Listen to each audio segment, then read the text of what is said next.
Hi, Peter Charles here, and let's talk today how we enthusiasts can become better photographers. Simply, in basic terms. Nothing special, nothing that requires us to go to school. Just very simple ways to become a better photographer. So let's check it out.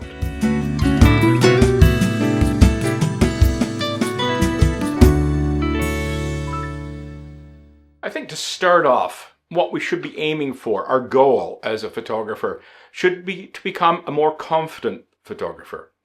You'll see a potential image and you'll know it's a good image. You'll know how to operate your camera. You'll know what it takes to get what your mind is seeing.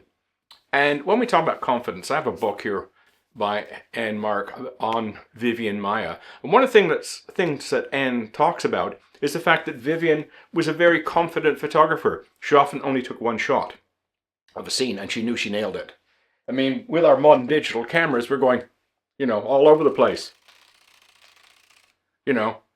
Motor drives, everything, or burst modes, all that kind of good stuff. It's called happy accidents. We're blasting away hoping that somewhere in that blast there'll be one good image.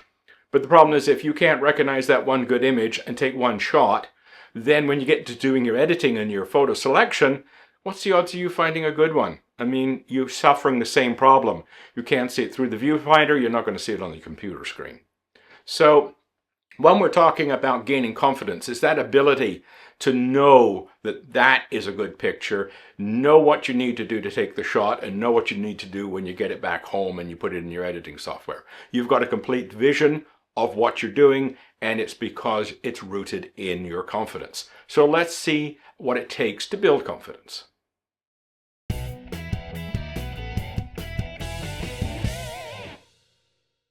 Photographers paint with light, basically. We're like an artist that doesn't have a paintbrush.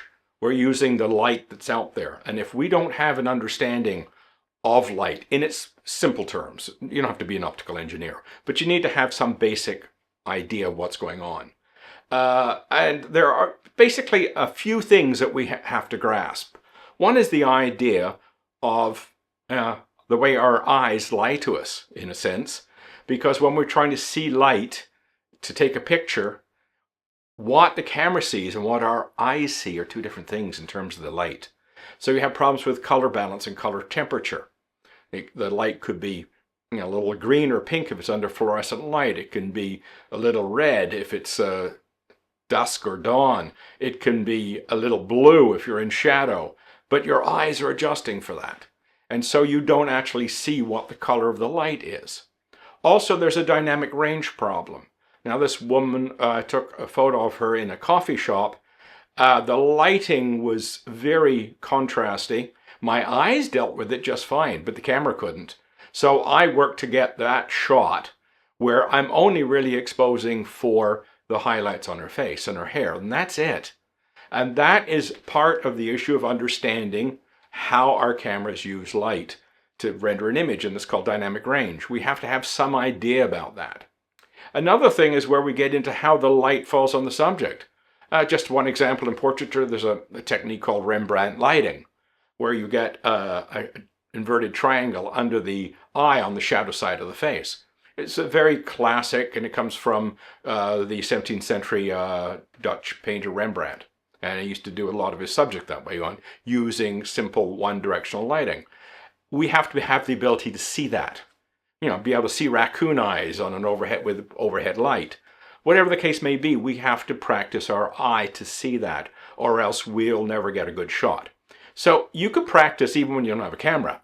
A lot of us commute to work every morning. You might take transit, so the light's coming in through the bus or the train window. Look how it falls on the faces of the passengers. Simple. You can do simple things like that. You're walking down the city street, harsh overhead sun. Look how that, falls on the faces of the people. Or you go out in the evening and you look at a landscape and you see the way the light falls on the landscape. The light, the shadow, the difference in the temperatures, the difference in the intensities. These are things you have to sort of get a handle on in order to become a good photographer. So that's, I say, out of the first thing is to gain confidence, and you gain confidence first off by understanding the light.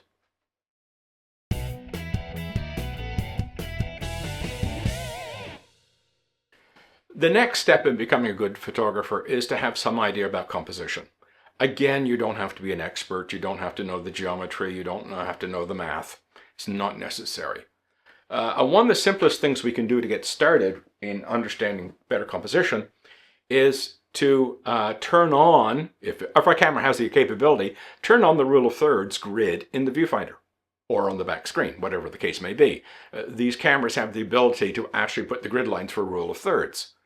And if you understand rule of thirds, you're off to the beginnings of understanding composition.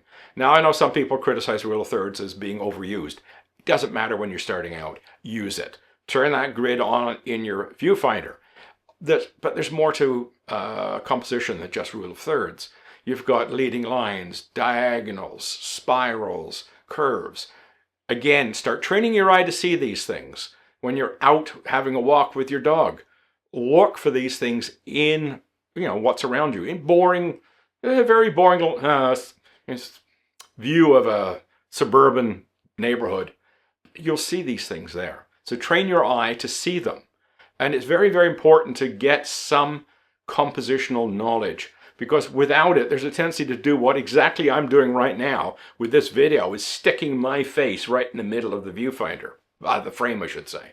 I mean, it's terrible. It's bad composition. I'm doing that because I need room for my hands to move around. But basically, you don't want to do that in your photographic composition.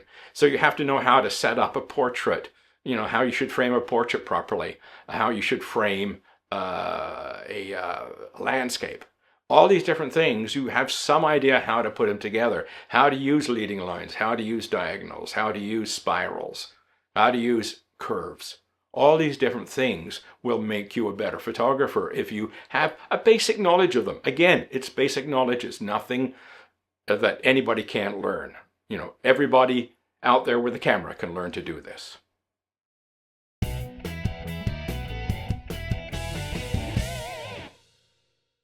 Now, if you're going to get into anything, be it painting, photography, music, whatever, you have to master the tools.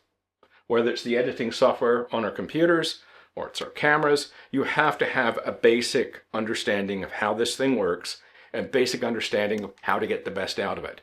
In the case of cameras, and I've talked about this in other videos, the case of cameras, our modern cameras, is to understand the tech and be able to use the technology in these cameras and to be able to use the camera without the technology.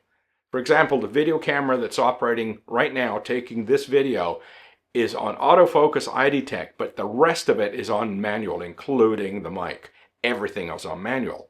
So if I did not have the knowledge to set that camera up properly to take this video, you would see exposures. I'm doing this with the camera in front of the meter. The exposure would change.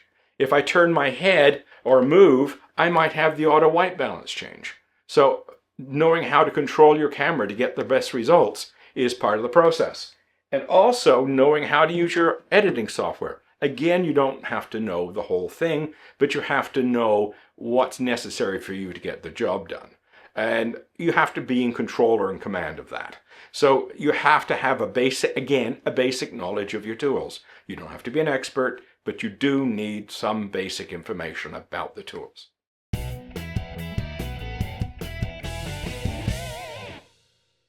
Now, this one is a little less obvious, but I think it's one of the most important tips. That when you decide to become a better photographer, pick one genre of photography and work at it. Just one. Don't try to be a jack of all trades, because you'll end up a master of none. Don't go blasting shots at absolutely everything out there. Pick one and work on it, be it street photography, landscape, portrait, family, vacation, travel log, whatever. Whatever it is you pick, it doesn't matter.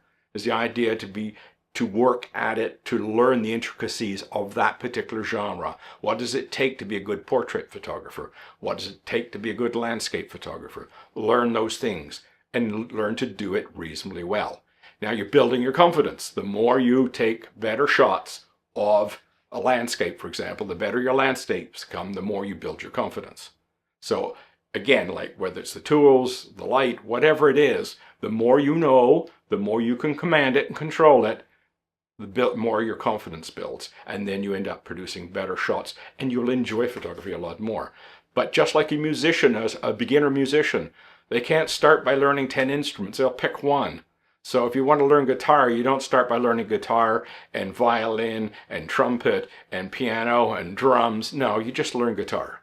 So pick a genre and go with it. And I would say along the lines is try and keep the gear as simple as possible to do the job.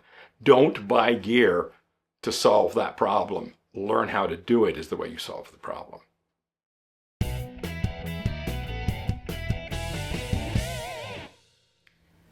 The last thing I'm going to suggest is to surround yourself with either good photographers or good photographic examples, or just good art examples, good paintings. Like, for example, I have all these books here. You know, I've got art books, photography books. A lot of these are street photography books, which is one of the things I'm interested in. So I've got this, belong to clubs. Our little local club has some amazingly talented photographers, and they all do something different.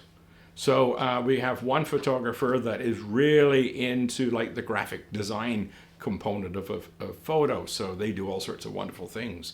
Another one has done stuff underwater with models. It's an amazing amount of work they turn out. It's really, really, really good. So if you surround yourself with people like that, you will learn from them and you'll be inspired by them. And that's a very, very important part. We get a lot of our inspiration by looking at what has gone before.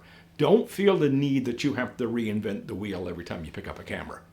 You can look at the masters of painting, the Rembrandts, the Gauguins, you know, the Van Goghs, all of those, and look at what they did and get an idea of what you can do. Especially if you stay within your genre. If you're into portrait photography, for example, you might look at Rembrandt, and if you were in landscape, you might look at Constable. You know, lots of different artists out there that probably have painted pictures in the genre of photography that you like. Or some like street photography, you'll even find paintings that are kind of street photography-ish. But then you've got lots of great street photographers to go from. Ansel Adams, I got a book here on Ansel Adams. For landscapes. I mean, you've got lots of great examples out there already. You don't have to reinvent the wheel. You can see what they did and go from there.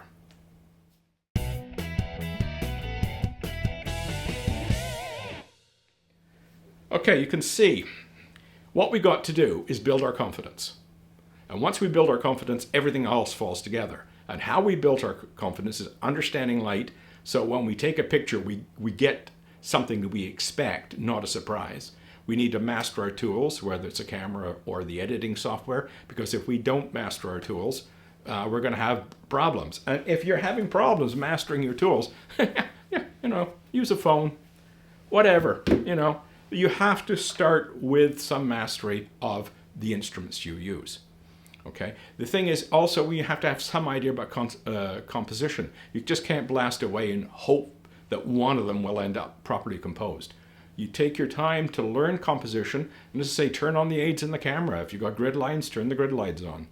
And as I say, pick a genre and surround yourself with photographers or photography books, or go on the internet and look at great pictures or great paintings, whatever the case may be. But by doing this, you're building your confidence each step of the way, and then you can become just like Vivian Maya, walk up to a scene, take one image and know you've nailed it. So give that some thought.